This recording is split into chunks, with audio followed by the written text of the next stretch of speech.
جو Peoples party نے بلدیاتی قانون لے کر آئے تھے کیا اس سے وہ متفق تھے؟ اب یک لخت وہ اقتدار چلے جاتے ہیں۔ بی اے پی کے جو صاحبان ہیں کہ وہ عمران خان صاحب کی دعوتیں کر رہے تھے، وہ ان سے ملتے تھے اور وہ ان کے ساتھ شیر و شکر تھے، یکدم وہ اٹھ کے علیحدہ ہو جائیں، ٹھیک؟ تو سوچنے کی بات یہ ہے کچھ تو وجہ ہوگی، کچھ تو کہتے ہیں نا where there's smoke there's fire، کوئی تو وجہ ہوگی نا ایسا ہوا۔ ٹھیک ہے، اچھا شاہ صاحب، یہ جو امریکی سازش کی بات کرتی ہے آپ کی جماعت، یہ تو آپ کی جماعت کا ایک بیانیہ ہے یہ اپنی طرف، لیکن ابھی ملک کے اندر جو حالیہ مہنگائی کی ایک لہر ہے، پیٹرولیم مصنوعات کی قیمتوں میں جو اضافہ ہے، یہ بھی اہم پبلک ایشوز ہیں، ان کے اوپر پاکستان تحریک انصاف کیوں جو ہے وہ پبلک میں نہیں جاتی؟ یہ بھی آخر بطور سیاسی جماعت، آپ کی جماعت ایک بڑی سیاسی جماعت ہے، آپ کو نہیں لگتا کہ یہ بھی بڑے اہم ایشوز ہیں جن کو لے کر آپ کو پبلک میں جانا چاہیے، آپ کو سیاست کرنی چاہیے؟ آپ صحیح فرما رہے ہیں، ہم ان ایشوز پر فوکس کر رہے ہیں۔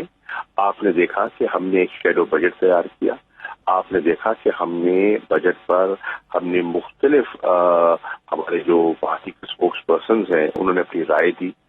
آپ نے دیکھا کہ ہم نے قوم کو پہلے بتایا کہ ان کے پاس کوئی اکنامک ریوائول پلان نہیں ہے، یہ گو مگو کا شکار ہے، ایک قدم آگے لیتے ہیں، دو قدم پیچھے لیتے ہیں، اور ابھی کلیئرٹی نہیں ہے کہ ہم نے اقدامات لینے ہیں نہیں لینے۔ آدھی پارٹی کہتی ہے اقدامات لینے سے ہماری مقبولیت گر جائے گی، آدھے کہتے ہیں اگر نہیں لیتے تو دیوالیہ ہونے والا ہے، ٹھیک ہے؟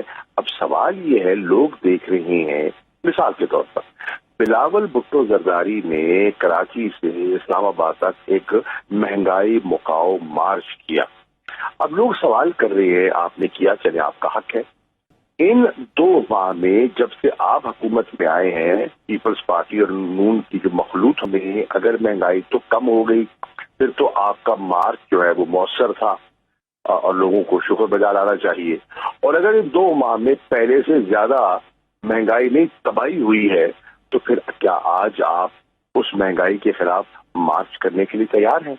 حالت یہ ہے کہ میں آپ کی خدمت میں عرض کر دوں، میرے پاس میں ابھی دیکھ رہا تھا جب سے یہ آئی ہے یہ نون کی حکومت، ڈالر جو ہے وہ آج 208 روپے کا ہے، 170 کا تھا 208 کا ہے۔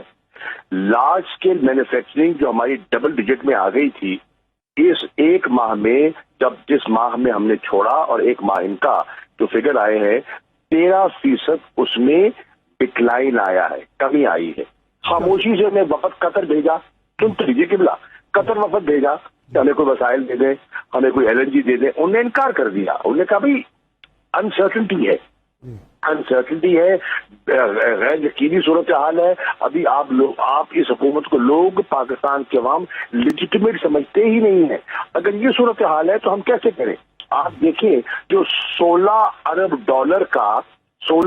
ڈالر کا جو فوریکس ریزروز تھے یہ آج $9.5 بلین پر آ گئے ہیں۔ آپ دیکھیے افراط زر ابھی جو اقدامات کیے ہیں 21% کو چھو رہا ہے، اور خیال ہے کہ جب یہ جولائی میں بل آئیں گے اور جو اقدامات نے اٹھائے ہیں گھی آٹا قیمتوں سے 30% افراط زر پہ چلا جائے گا۔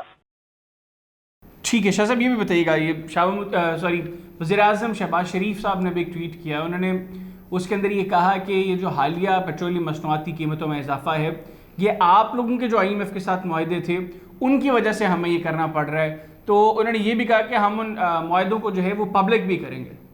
جب شہباز شریف صاحب کو کہیے کہ آپ میں اگر ہمت ہے تو ہم نے روس سے بات کی تھی، اس بات کو آگے چلائیں، سستا تیل دینے کو تیار تھا۔ اگر ہندوستان تیل سستا 25 روپے فی لیٹر کم کر سکتا ہے تو آپ روس سے بات چیت کرنے میں کیوں کترا رہے ہیں؟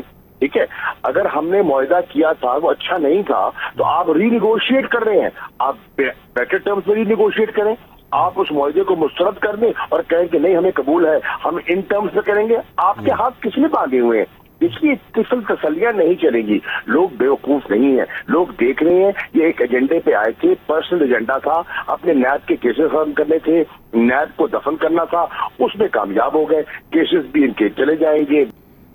ٹھیک ہے شاہ صاحب، یہ بھی بتائیے گا، اطلاعات ہیں کہ آپ کو چائنا سے دورے کی کوئی دعوت ملی ہے، آپ چائنا جانے کا کوئی ارادہ رکھتے ہیں؟ دیکھیے مجھے بالکل دعوت ملی ہے.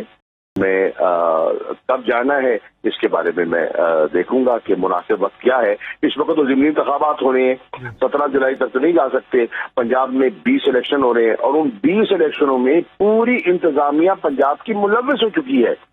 افسران لوگوں کو فون کر رہے ہیں, سرکاری ملازم فون کر رہے ہیں لوگوں کی وفاداریاں تبدیل کرنے کے لیے. کوڈ آف کانڈکٹ کی خلاف ورزی ہو رہی ہے اور ڈیولپمنٹ فنڈز کے لیے پیسے دیے جا رہے ہیں. آپ دیکھ رہے ہیں کہ پوری جتنی وائلیشنز ہو سکتی ہیں وہ ہو رہی ہیں.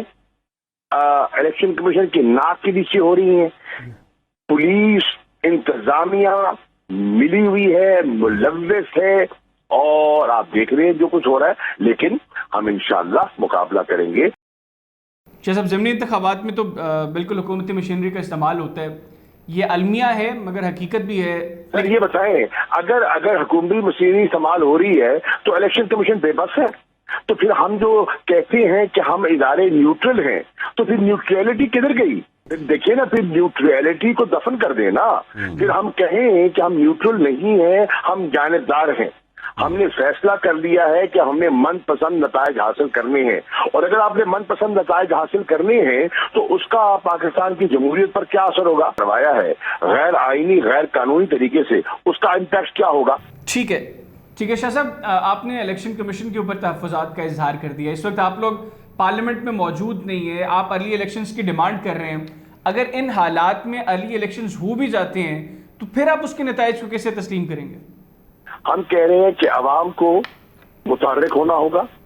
جہاں جہاں سرکاری افسر آتا ہے, رابطہ کرتا ہے, لوگوں کو کرتا ہے, لوگ اس کا محاسبہ کریں, لوگ اس کو بے نقاب کریں, اس کی جو گفتگو ہے ریکارڈ کر کے سوشل میڈیا پہ ڈالیں, اور جو اپنا اثر استعمال کرتا ہے, سرکاری وسائل استعمال کرتا ہے, ان کو بے نقاب کریں.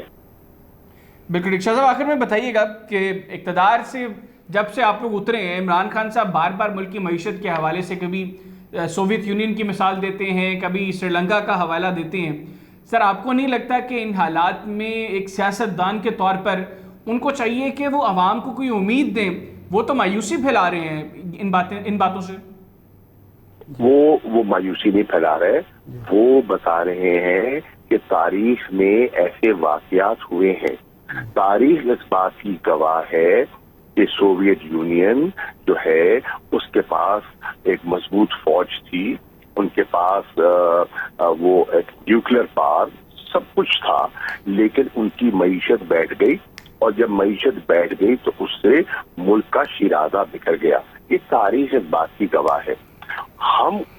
ہمیں سبق سیکھنا ہے, اور اللہ نہ کرے کہ پاکستان کو نقصان ہو. کوئی بھی ذی شعور پاکستانی ایسا نہیں چاہے گا, لیکن ہمیں دیکھنا یہ ہے کہ اکنامک کلیپس جب آتا ہے, آپ نے دیکھا جب اکنامک ریسیشن آیا تھا اس نے یورپ کے نقشے کی شکل بدل دی تھی. یہ حقیقت ہے, ہمیں تاریخ سے سبق سیکھنا چاہیے.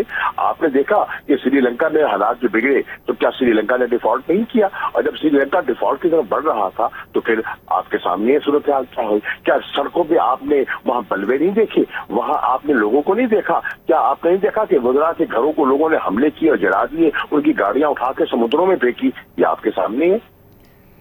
بالکل ٹھیک. بہت شکریہ شاہ محمود قریشی صاحب, آپ نے پروگرام کے لیے خصوصی طور پہ وقت نکالا.